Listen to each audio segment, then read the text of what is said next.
Don't forget, your employees are an investment. When you hire somebody to do sales, it's costing you, it's an investment. So the question is, are you getting returns on that investment? If you are paying somebody a salary, do sales in your business, and the person is not bringing in enough sales, then it means you are losing out on that investment. You are paying somebody a salary for something, but you're not getting sufficient return. So sales per employee, very important metric.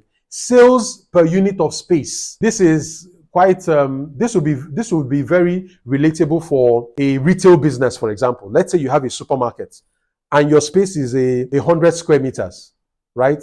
So the question will be, what is your sales per square meter? Because the space in that supermarket is supposed to be for stocking your goods, presenting it to your potential customers. So sales per square meter is an efficiency metric I can use to track how well we are optimizing the assets, which is our sales floor. How well are we using our sales?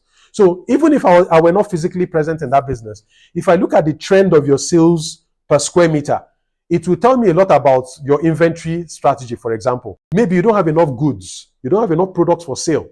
That's why your sales per unit of space is dropping. Or maybe you're not selling well enough. That's why you pay rent for a full year for that space, but you're not able to squeeze out sufficient sales from it. So these are KPIs can particularly help you if you have multiple locations. Let's say you have a retail chain and you have multiple locations. Some locations may be smaller than others.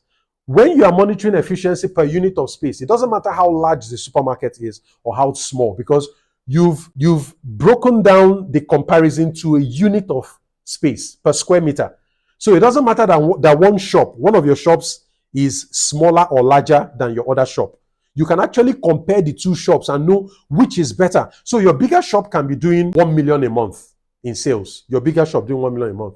The smaller shop may be doing 250,000 in sales, right? Just on the surface of sales, you might think the bigger shop is doing better than the smaller shop, which is what you would expect, because the bigger the shop is, the more they stock.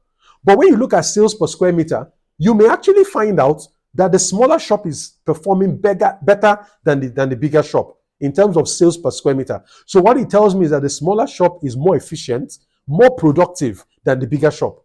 And even though the bigger shop is doing 4 times the revenue, 1 million, it can still do more, because in terms of the efficiency comparison, it is the poor performer. So these KPIs can help you know exactly where the problems are in the business, so you can troubleshoot and know where to start applying your solutions. If you're interested in learning more about the topics I offer when it comes to starting, building, and growing a business, this is your opportunity to join my community. It's known as the BMG. I provide extensive courses on different topics and challenges that afflict business owners, from how to optimize your profits, how to manage costs, how to boost your sales, how to develop processes, how to scale your business. There's a whole lot that I can teach you. If you want to go deeper into my content, this is your chance. Go to the link on your screen right now, jointhebmg.com.